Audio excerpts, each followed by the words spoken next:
So are these your poor and hungry migrants, or am I looking at a bunch of drunk teenagers? What's really going on?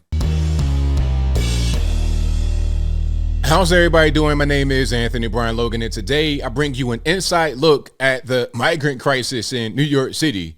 Now, we all know what's happening right now at the southern border. It's wide open. When I say they, I mean the Biden administration. They'll say, oh, the border's not open, it's closed. We're saying don't come to the border, all this, that, and the third. But we know it's wide open, and they're being bused to various parts of the country.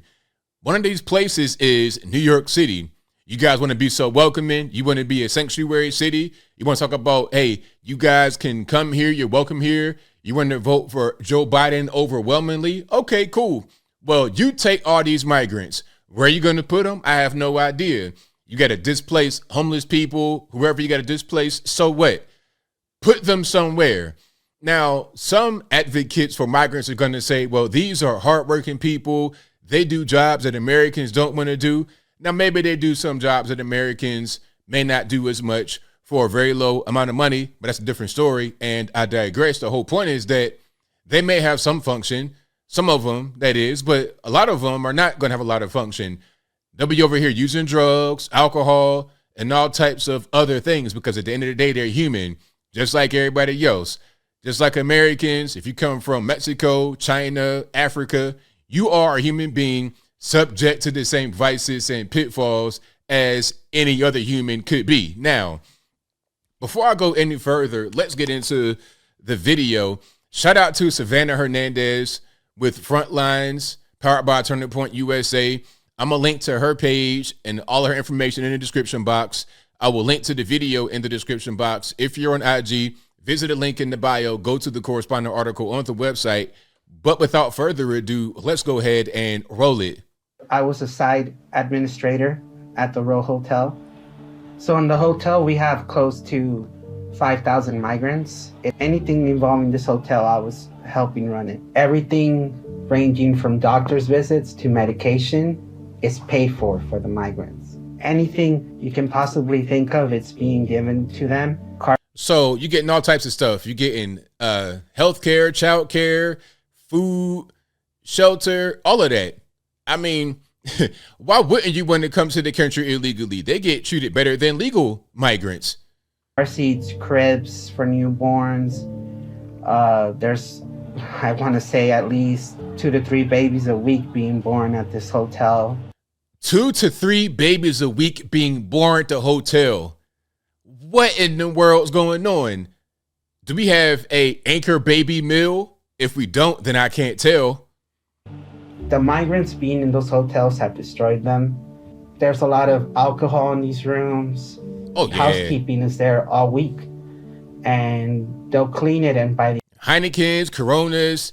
One thing about this, okay, let's just pause right here for a second. The thing about a lot of these migrants, if they're Mexican, Guatemalan, if they come from Central America and they're native, they're like Indians, basically. And we know how the Indians in America are with alcohol. It's all bad. It is all bad. Like among natives here in America on reservation and whatnot, alcoholism is through the roof. They do not mix well with alcohol. That's just the reality. At the end of the night, there's kids getting drunk together. There's people hooking. Look at this. I mean, look at his arm. Is that drunk, high, or a combination of both? I can't tell. Up with each other. There's multiple guns in these rooms as well. So I was kind of pausing it. Maybe you didn't hear what he said. So he says, there's kids getting drunk together. There are people hooking up with each other, and there's guns on the property. Okay, there's guns there. The alarming thing is that this hotel is meant to be a family hotel. You were actually showing me some text messages between a social worker about a drunk 10-year-old in this hotel. Can you talk to us about what happened there? Yeah, it was a drunk 10-year-old who was caught with a 14 and a 12-year-old, and all 3 of them were intoxicated. And when we looked them up in the system, the parents had checked out 2 days ago. So their parents just left them there? Yeah, the parents will leave the kids. Oh, ABL, these unaccompanied migrants, they need help. They need somebody to come get them. Well, who's leaving these kids unaccompanied? You tell me, who's leaving these kids unaccompanied? If you have an unaccompanied minor that goes to the border, who did that? It just happened to walk from Guatemala to Brownsville, Texas, or wherever they. I mean, come on, man. Let's be serious. The parents are oftentimes abandoning their children or allowing them to go across. And because if the kids go across, maybe they're able to get across as a result of the kids being there. Unattended in the hotel. We heard a security guard start yelling, there's a gun on site, there's a gun on site. It was probably an upset person that we had kicked out of the hotel. I myself had been assaulted. I've seen other people get assaulted. I've had threats saying, we'll be waiting for you guys outside. There's been times where staff has had to be, escorted to their cars, to their trains. Poor, hungry migrants just looking for a place to be, seeking asylum, escaping danger. I mean, I can't tell. It looks like they're bringing the danger, not escaping danger. Guns, knives, everything else. Drunk 10-year-olds left unattended by their parents. Like, not just unattended as far as, okay, I've left for a moment. I'm talking about checked out of the hotel. They probably then gone to somewhere else in the country and left the kids right there in the hotel by themselves. Because the migrants are threatening them. Yeah. Often at times there was migrants causing chaos with shoplifting. The one instant where I showed you that video, aside from being caught shoplifting, they started getting physical. And a lot of the times it was, go calm the migrant down, get them inside the hotel. I've been doing this for 5 years. And in my 5 years, this has been the worst experience by far. The city of New York does not know what they're doing. And it's only going to get worse from here.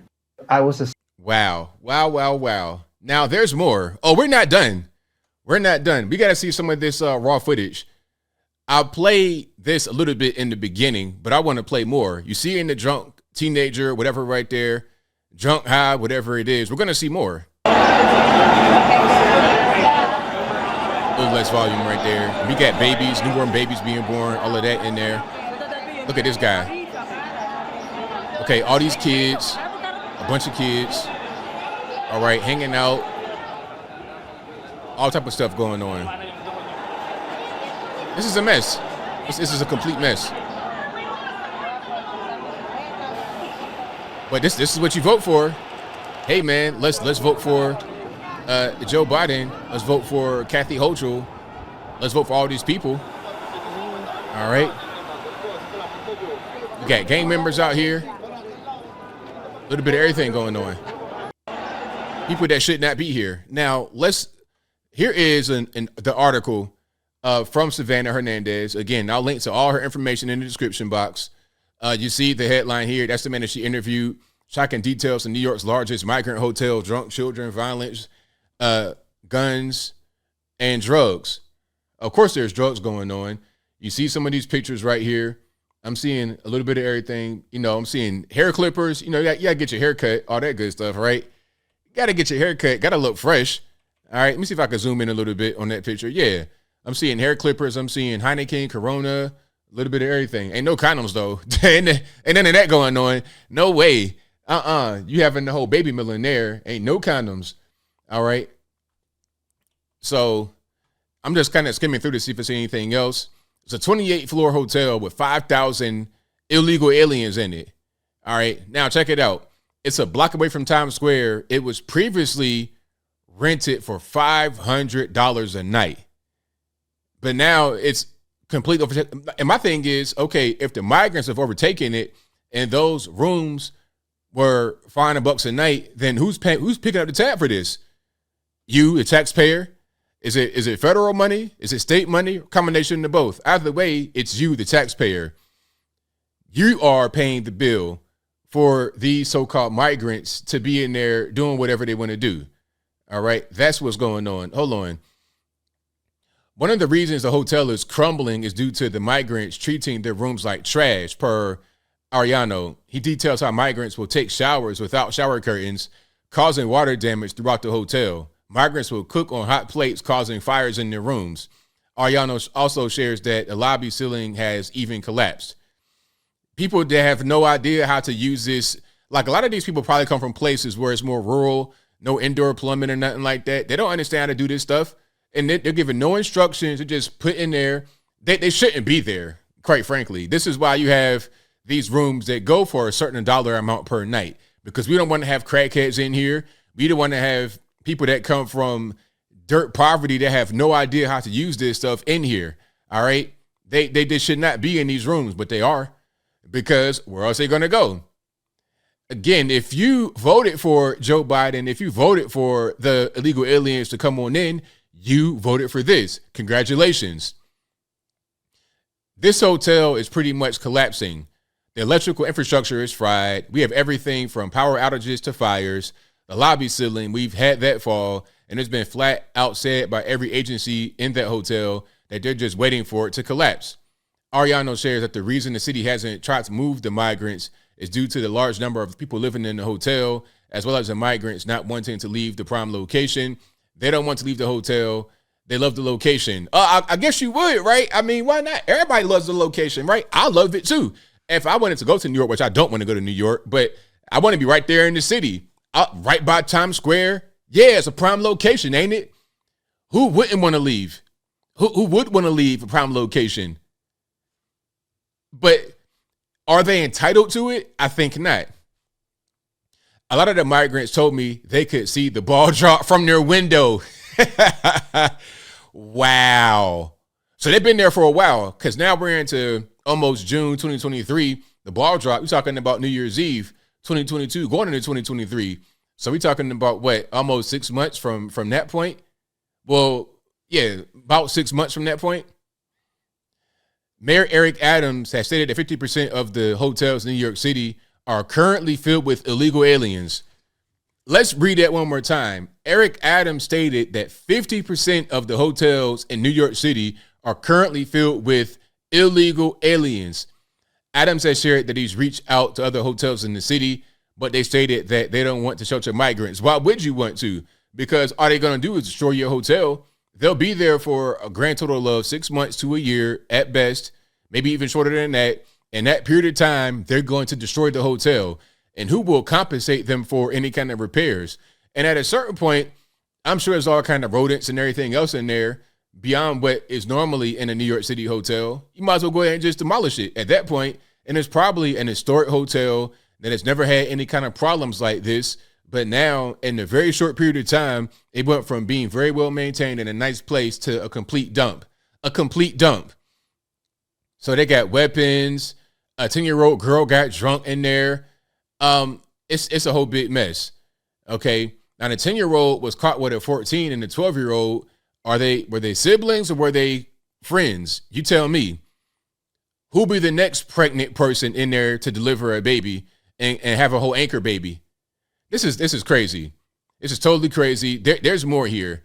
I'll link to this article from Savannah on Post Millennial and her videos and everything in the description box, so you can read it for yourself without my commentary on that. But that's what's going on. So if you were curious about what's happening with New York City and the migrant crisis, there you have it, right in black and white, in front of your face, live and in full color. But I think I'll leave that right there for now. And what say you? How do you feel about what's happening in New York City? Do you feel for the citizens of New York? How about the mayor? Do you feel for him? How about the governor? Did they bring it on themselves? Whatever your thoughts are, let me know in the comments below. You guys know where I'm at. I'm not surprised here at all. This is pretty much par for the course. New York City, liberal place. You invite these illegal aliens to the country, to your city. Well, now you got to deal with them. Oh, they're just trying to flee poverty, ABL. They're kind and loving. I can't tell. I cannot tell. If they're kind and loving, then where is the kind and love at when they're destroying the hotel that has been so gracious to have them stay for free and feed them and clothe them and give them all kind of baby strollers and cribs and everything else for free? Whatever your thoughts are, please let me know in the comments below. And that's all I got to say for this video. If you like what you heard, please comment, rate, share, and subscribe.